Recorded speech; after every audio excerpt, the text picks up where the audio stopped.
Dave and Lance travel with local miner Steve Sneed to a 4,000-acre property, a potential lifetime investment. Whenever I go on these prospects, I really like to learn from people that have mined it before. Like a guy like Steve, if he's mined it and prospected it, I can use his knowledge, his wisdom, and then it saves me steps, which allows me to get back to the, mining. Wow, there's so much ground here. It's a big chunk of ground. Yeah, this is one of the biggest I've ever looked at. Yeah. I found some good pans up along that bench. That's one of the targets you would say. I would definitely say that bench. There's a channel up there, good channel. 2 old timers put in a hand trench up there, took 1,200 ounces out of 250 by 8 foot wide. 1,200 ounces? Yeah. Out of hand working? Yeah, hot stuff. Wow. Yeah, there's some gold here, there's no doubt. Claim owner Michelle owns land across Stevensville and totals over 4,000 acres. Dave leans on Steve's local expertise to investigate a bench where the old-timers previously mined. If Dave pans good gold in this area, it could lead to an investment in equipment for a full bulk sample. Let's see, let's go over here. And you gotta be in the big rock to get the gold.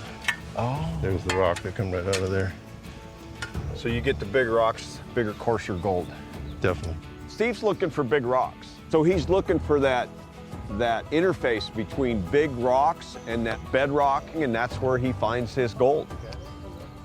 Somewhere, and try to find some big rock and get under them. Glacier washed, polished that.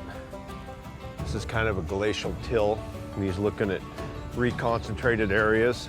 So there's some gold here.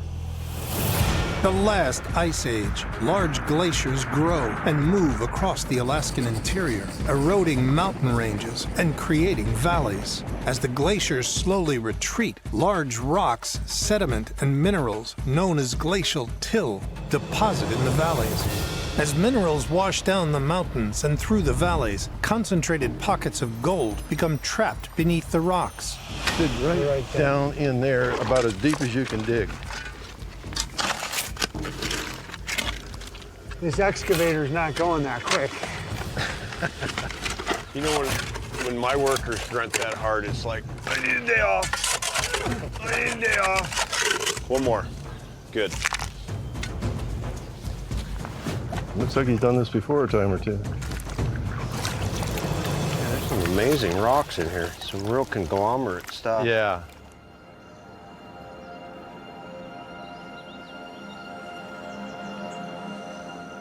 So did you get any color? Nothing in this. Nothing? Nothing. There's one little speck right there. No, but we gotta get deeper. It's not finding great gold, but we got to keep moving. This is a big property. We're going to move up into the hills, do some more hand prospecting, see what we find. 180 miles northwest, Dave, Lance, and local miner Steve Sneed hunt for gold. In a 4,000-acre claim at Stevensville, a site stuck in legal limbo for over 30 years. So this property is pretty amazing because typically it would have been mined, but this thing's been in litigation for 35 years. Right now, whoever buys this ground is gonna mine it. Having struck out on the higher benches, Dave moves onto the grass plains further down the valley. This is old school right here. All riveted. It's all riveted. Look at that. The water giant. I mean, this is what, almost 80 years old? When they mined, they didn't use pumps. They moved everything with hydraulic giants. Yeah. So this bank is basically worked by a water cannon. And then they spray down the hillside. It concentrates it at the bottom, and then they do their sluicing down at the bottom. Exactly. Adopted in the 1850s during the California gold rush, hydraulic mining uses pressurized water fired at the hillside to wash gold-rich pay into sluices. These water cannons were able to blast 185,000 cubic feet of water in an hour. The fact that they went through the effort of digging a ditch 5 miles long, laying all this pipe, hydraulicing it down, there's gold. in this bench. The hydraulic line leads them to a gully where Dave hopes the old-timers mined rich deposits of gold. Let's go do some panning. I like the way this, I know this is flushed out, but all this white quartz, as that quartz erodes, it's constantly depositing the gold.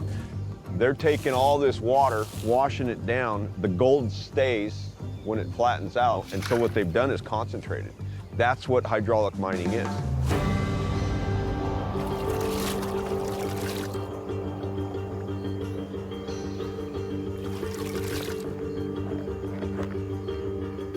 One, two, three, 4, 5, 10 colors probably, 3 or 4 micros.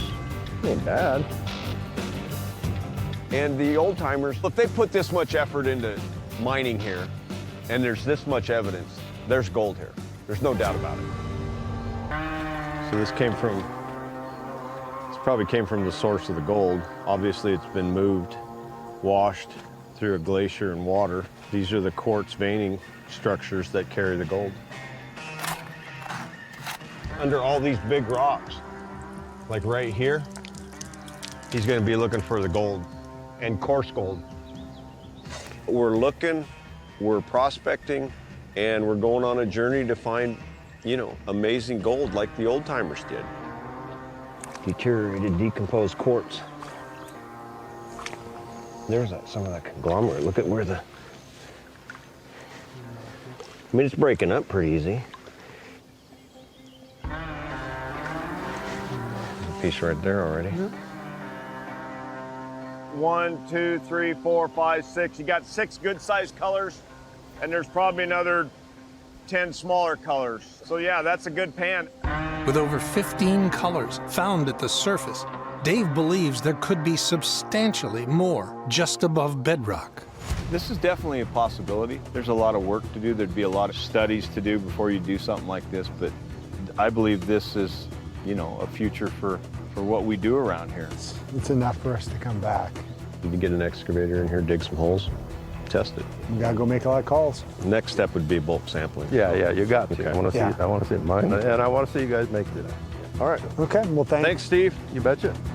Now that we're getting golden pan, we're starting to figure the ground out. Now it takes full prospect, which is bulk sampling. There's a lot going for it. The fact that, you know, we found gold, it's got great history, great landowners. We got a lot of work to do in a really short time. We do. So we've done our hand panning, it looks pretty good, and now we got to bring in the beetle. We bring in the beetle, we can do a good bulk sample, and then we really know.